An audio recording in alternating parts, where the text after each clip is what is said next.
And so one of my viewers asked me to review/respond to a video by the very popular Houston Jones, because he put out a video just a few days ago testing different kinds of saps. What are saps? For those who don't know, super briefly, a family of small, flexible, weighted impact weapons, which I've spent a lot of time chronicling on my channel, as you can see here in this picture, and it's what I wrote my first book about. There's the book, and here's just a quick collection just to show some of the variety. And the 3 teardrop-shaped items in kind of the middle band, those are all flat saps, vintage and modern, but at the bottom you've also got a pouch with a medallion in it.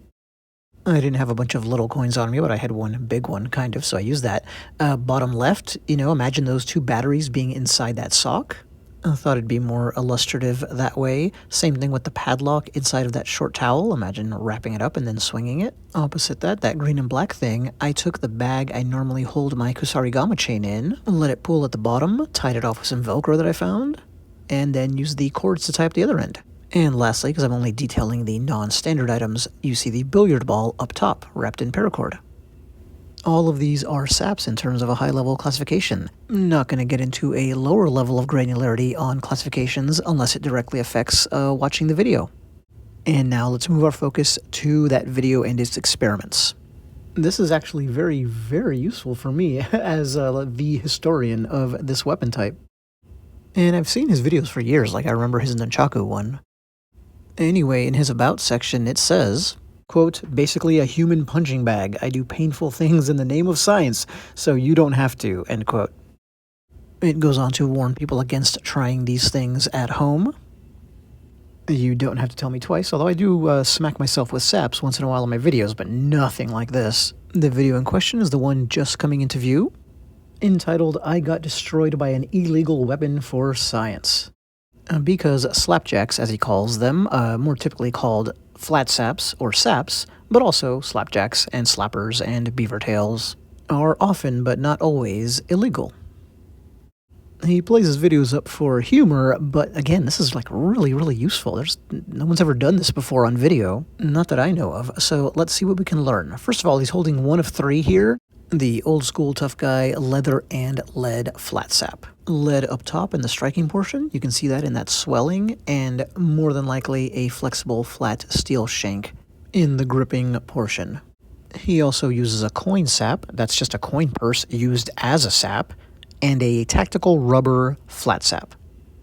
Strange to say, but I can't wait to see what these do against the human body. Hey, I've served twice as an expert witness in weapons-related cases, like it's just valuable information. But first he starts with some inanimate objects. Experiment number 1, traditional flat sap against a watermelon. And the first thing we note is something we already know if we do know this weapon. See that it's flexing away from the target as you keep pushing into it.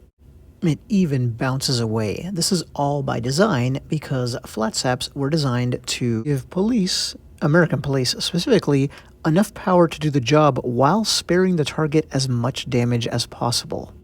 Here's my vintage Buckheimer Texan, probably, we don't have stats, probably the most popular flat sap with cops out on the beat back in the day.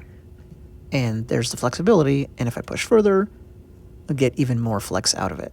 But even with that flex away, bounce away factor, they still do damage. If they didn't, they would never be able to stop anybody with them. So you can see what it did to the watermelon, and Jones was impressed. The next experiment is the traditional flat sap versus a coconut, and he fails to break it or even crack it, but I've got to say that's definitely because of poor technique.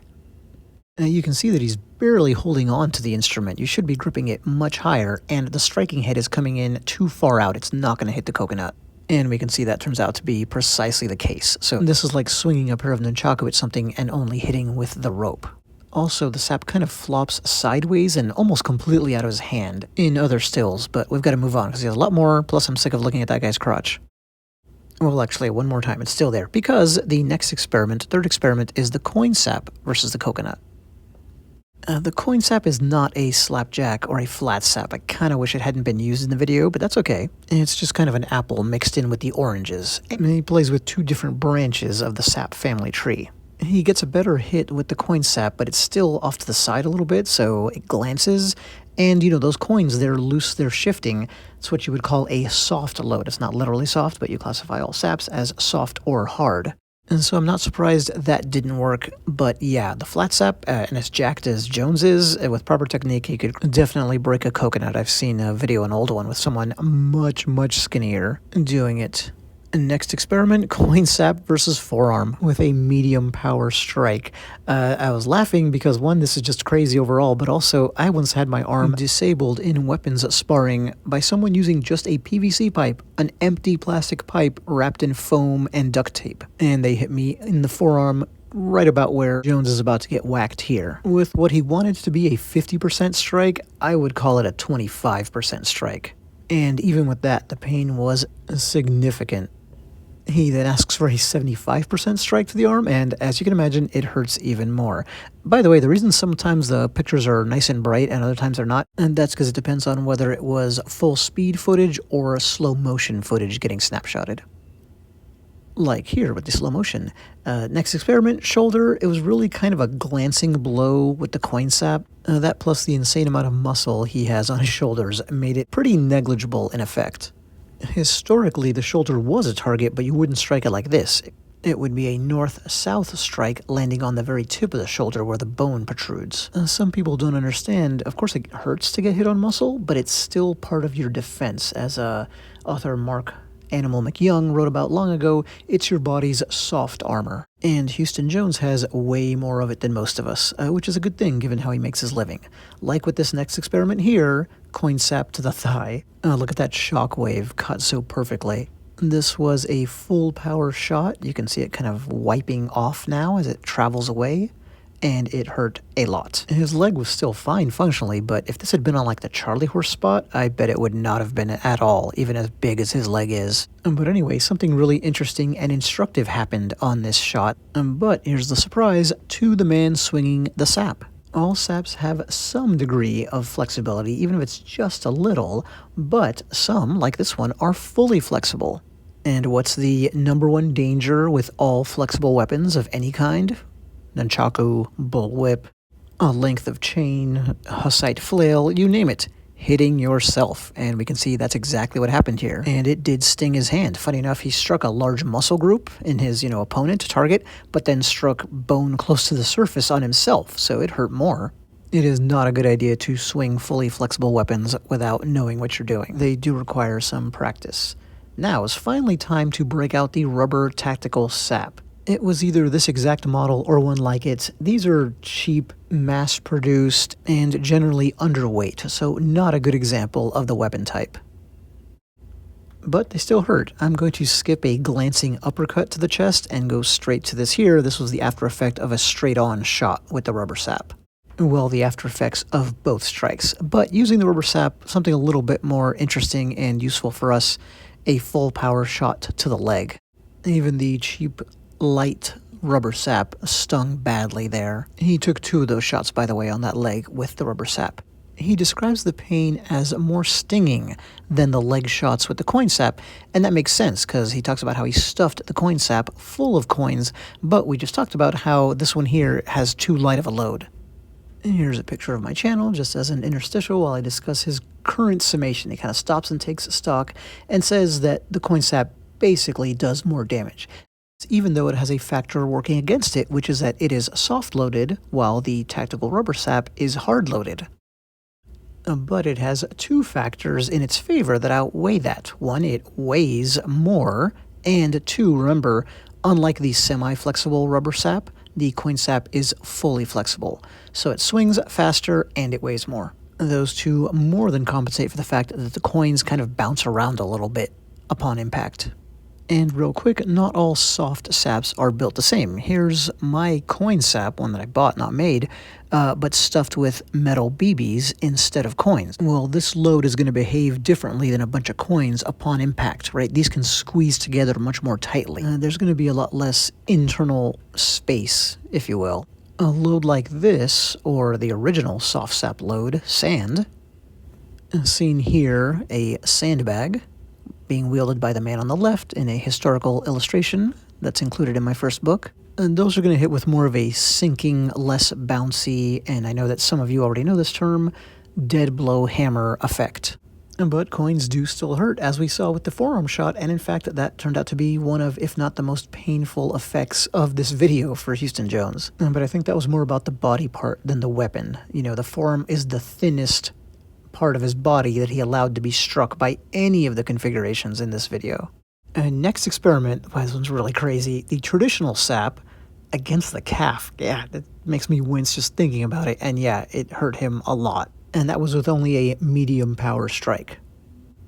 Next, with the traditional sap, he moved up to the upper body, one to the stomach, and he was worried just with the tentative light taps as his partner started preparing. He's like, I don't like that. And that is all it takes to feel the power inherent in these. So for those of you who are new here, who just came crashing in here because it's a response to the Houston Jones video, that's the thing about these weapons is they generate a tremendous amount of power relative to their small size. They fit in your pocket, generally, and even if used within a very small amount of space. And yes, the moderate power strike to the abs caused him to double over, and the dude's got bigger and stronger abs than most people. And you don't see it in this freeze frame, but the shockwave traveled all the way up to like his lower chest, like started transferring through into the pecs. Focusing now exclusively on the traditional sap, and here's one of my favorite from my collection. Look how thin that one is, like razor thin, it's really light. And at this point in the video, Houston Jones talks about how the traditional sap gives kind of this stinging and yet blunt pain at the same time. And that's exactly right. I felt it in my hand right there. Something about the slapping kind of impact, that's that sting and that kind of nerve pain. Like my palm was still tingly well after doing that. But then there's that deeper, like concussive force. Here are 3 different flat saps from 3 different makers in 3 different sizes, all vintage from my collection. At this point in the video, he says that of the 3 he tried, this one, you know what I mean, the traditional one, is the only one that he thinks could break bone. And he's right, they definitely could. People would end a lot of fights with a shot to the collarbone using a flat sap in the old days, well, and some today. And keep in mind, it's interesting, that's despite the fact that this weapon was specifically designed to mitigate against that kind of thing. Anyway, the funniest part of the video is at the end, because it's a test of a full power strike using the traditional flat sap, so the hardest hitting of the ones used in the video, against his leg, and then because of technical difficulties, they keep having to retry it. That made me laugh really hard. I don't know how he puts up with this punishment. But here was something really useful in terms of a data point, too. Notice the mark. I mean, it clearly matches the weapon exactly. And why is that interesting? Because part of the myth around flat saps is that criminals liked using them because they didn't leave marks on their victims, thanks to the flattened striking head. Well, we can see here, and I've proven this on myself as well. Although never to this degree, yeesh. That's mostly a myth. I mean, maybe, you know, like with thick clothing and on certain parts of the body, only using a moderate amount of force, whatever. Under various conditions, I'm sure that could happen, but for the most part, obviously a flat sap is no different than anything else. You get hit with it hard enough, and it's gonna leave a mark. Houston Jones are really taking one for the team and letting us see what these look and feel like, look on and feel like within the victim. But keep in mind that this is really important. None of the shots shown in this video, not one, was to a traditional target. Well, why not? Because those would have hurt even more and done, much more damage, serious damage. On the arm, you'd be targeting mostly the wrist and elbows. Ouch. On the torso, instead of the belly, it'd be more like the floating ribs and the collarbone, etc., etc. Of course, in the heat of battle, sometimes you hit whatever you can reach. I remember one cop war story where he was trying to get somebody to let go and whacked him on the bicep a few times, seemed to have no effect, and then all of a sudden the dude's arm dropped dead. Also, I've read a lot of accounts, from people who did get hit with these, so it's not like this is the only time we've ever learned about that, but it's the only time we've ever seen it on video. And unlike most of those stories, Houston Jones was not getting hit in the head. Nevertheless, a very useful, unique, and entertaining video. If this had been made before I wrote my book, I would have cited it a bunch. So thanks once again to him for doing those experiments. I want to close by returning to the subject of what these things can do. And remember early on in the video we saw some poor technique, which is fine because obviously somebody who doesn't train with this thing at all and is not a martial artist on the coconut strike. Well, here's something I did. I don't have a I only have a fraction of the muscle mass that Houston Jones has, and I'm 20 years older. Happy birthday, by the way. Happy 30th to him. It just passed. And I broke this cinder block using a flat sap without even swinging through it. So you can go watch the short on my channel if you want proof. The sap never traveled to the other side of the brick. I just did a snapping strike and got this much energy out of it. And to really, really wrap things up, let me answer Jones's question. He closes out his video wondering why these things are as illegal as they are. Again, it depends on the state and the jurisdiction and whatever. But, there's so many more dangerous items. So why? And he said he couldn't find a good answer.